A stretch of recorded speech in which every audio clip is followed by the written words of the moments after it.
It's just slightly unclear around the circumstances. Thank you very much. Oh, here, Darian Fenton on part 3. Well, I thought there was a very, very useful and positive and helpful contribution from my colleague, Stuart Nash. And actually, I thought that I'm very, very disappointed that the outgoing chair of the Transport and Industrial Relations Select Committee, David Bennett, and never to be returned after November the 26th, hasn't bothered to take a call on this, because we did spend quite a lot of time in Select Committee on Part 3 of this bill. And I think actually Labor supports most of this part, albeit with the questions that have been raised by my colleagues. And the first question is, why does road user charges compliance need to be improved? And, I welcome the fact that the government is trying to address the fact that we have road user charges evasion. It's conservatively estimated around $30 million a year.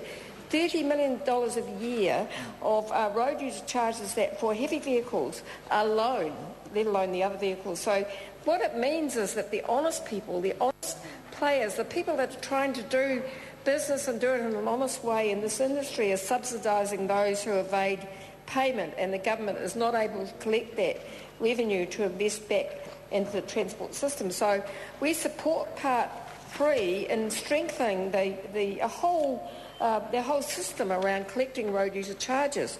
It's interesting, it was one of the things that on the Select Committee where there was quite a lot of suspicion actually. There was suspicion about the gross vehicle, the nominated weights versus gross vehicle weights. There's a suspicion about electronic systems, but there was particularly suspicion around the government's, the ability of the regulator to be able to get information and enforce road user charges in Part 3. And, we heard that, there was quite a lot of suspicion that came through from the industry. And I'm a bit sympathetic with that. With the national government in power, I'd be suspicious as well. But, however, the Part 3 does proposed some changes, and the Select Committee did take those on board. And if you see from the report, Mr Chair, that actually there are some recommendations from the Select Committee that there be some amendments under Part 3, and so that there may, 57B, there's a suggestion from the Select Committee on an amendment there around the information that's obtained from the RUC collector and how that information is retained and how it's used. And so there was quite a lot of, unease from the industry about the ability of the government to be able to collect information on road user charges that they may use for other purposes. A lot of suspicion, actually. And so I'm pleased that the Select Committee actually listened to that and have recommended that there's an amendment that the RUC collector may retain only information taken from the vehicle management system regarding the distance travelled by the RUC vehicle, and so that the other information can't be used for other purposes. And the other debate was how far the information went back, and how extended the records were, and there was quite a lot of discussion and debate on that.